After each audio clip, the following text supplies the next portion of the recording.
everyone, what's going on? With Pokemon Sword and Shield on the horizon, it's gotten me back into the Pokemon mood, so I figured every month I would go back and play a Pokemon game in every region, from Kanto all the way to Alola, to see how the series has, well, evolved. And halfway through playing Blue, I felt like I wanted to share my experience with you guys, so here we are. Let me explain how this series is going to work.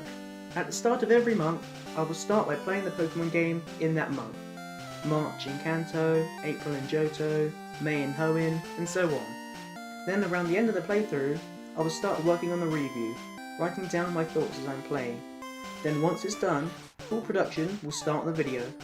While I can't give specific dates when episodes will be finished, you'll know one is coming because earlier that week, I will release a trainer card video, just like I used to back in the day, documenting my team that I played with that particular game.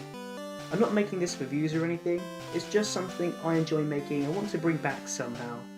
Plus, I feel it's a good way to essentially hype up the video that I have planned to release later that week, and it will not take away from any other videos I have planned. Oh, and just so you're aware, I'm playing this on the 3DS Virtual Console, and not the original Game Boy. Even though I do have the cartridge for it, this doesn't have a backlit screen, and it's tricky to play on the go, which is how I like to play my Pokemon games. Without further delay, let's get into my review of Pokemon Red and Blue.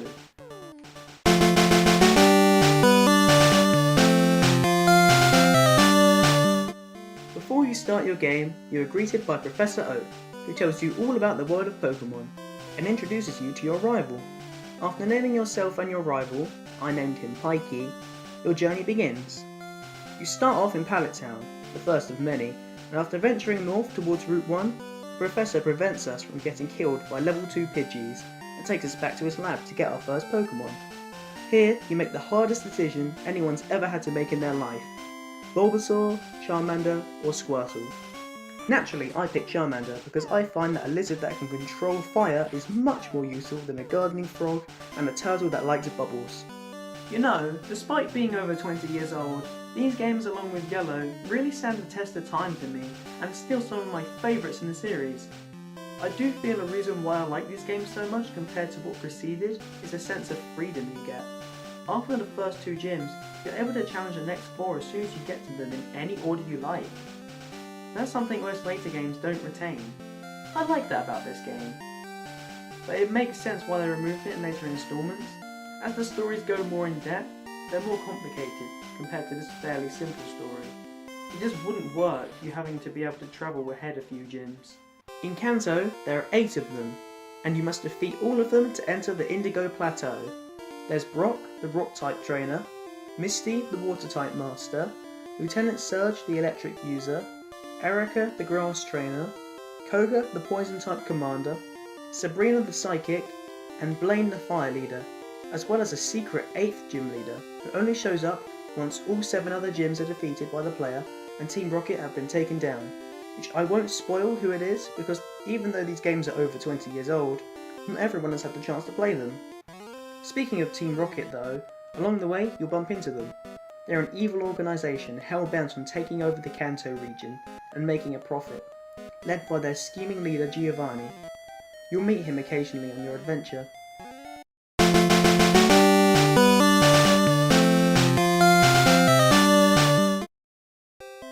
One thing I love about the Pokemon series is the gameplay. The core experience of going out and catching Pokemon on your way to become a Pokemon Master has virtually not changed since Pokemon Red and Blue. But that's because Red and Blue nailed it so well.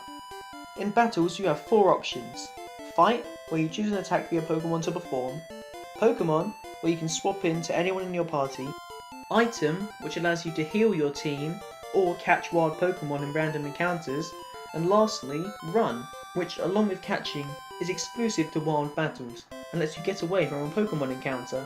This is the same everywhere except for in one place, but I will talk about that when we get to it. Another mechanic which I thought would bug me more going back to the Game Boy games was the walking speed. After Generation 3 they added the running shoes to get around much quicker and easier, but since the Kanto region is fairly small and the walking speed is pretty quick, it doesn't feel bad to the player. There's also this bike you can get by visiting the fan club leader and then heading into the bike shop in Cerulean City. This also grants you access to Cycling Road, a quicker way to Koga's gym. But I like that it's completely optional and you don't have to pick up the bike to get anywhere. And it actually rewards the player for going into houses and talking to people.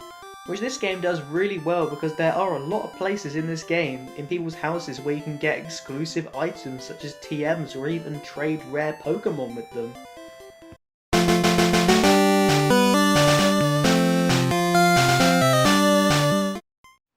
Now for my biggest complaint, the Safari Zone. I hate this place. For those who are unaware, the Safari Zone is a place where you can get exclusive and rare unobtainable Pokémon anywhere else in this game. You can only find them in the Safari Zone. It sounds fun on paper, right? You get 30 Pokeballs to go out and catch them. Well, this is where you're wrong. Because how it was executed was awful!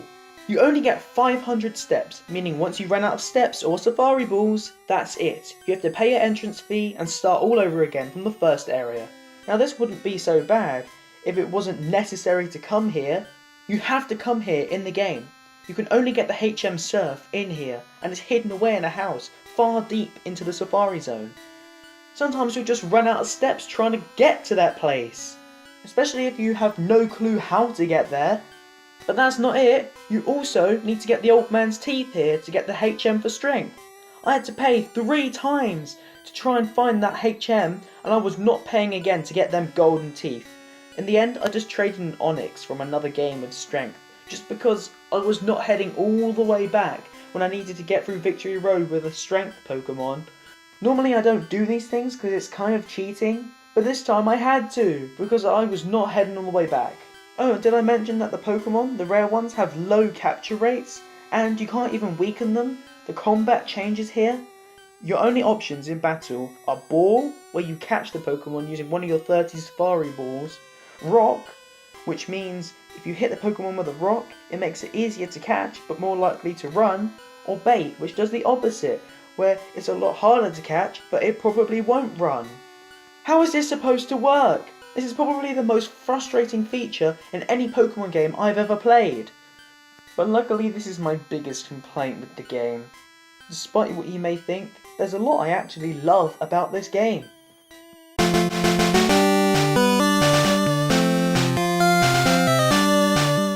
The music in this game is so good, especially for being on limited hardware. From your first battle with Pikey to your final bout at the Indigo Plateau. Pokemon soundtracks are always good, but here are a few standout tracks in this game.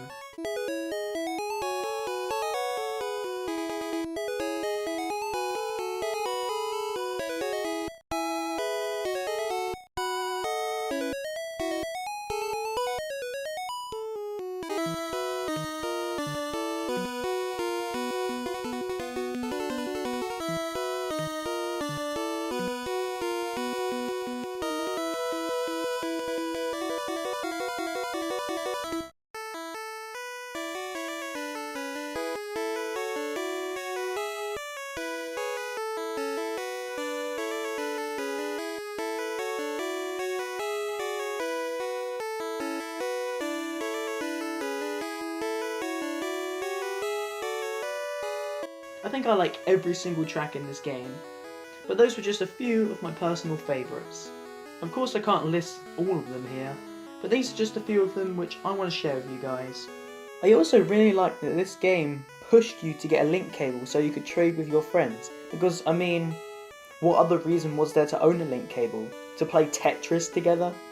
Overall, Pokémon Red and Blue are amazing games. They pushed what the Game Boy was capable of, and it is the first great introduction to the world of Pokémon. Now if you're looking to play and experience Pokémon for the first time, yeah, it's a good game I think. It might not be the best one to start with, but there's what a lot of people did start with, and I don't think it's a bad game to begin with. Or if you just want to look back at the origins of the series, why not check it out? Whether you're playing it on a Game Boy, on a 3DS Virtual Console, through other means, why not? Give it a go. It's one of my favourite games in the Pokemon series, and I love it to death. I'd love to give a big shout out to MarioFan98 for providing all the gameplay you've seen throughout this video.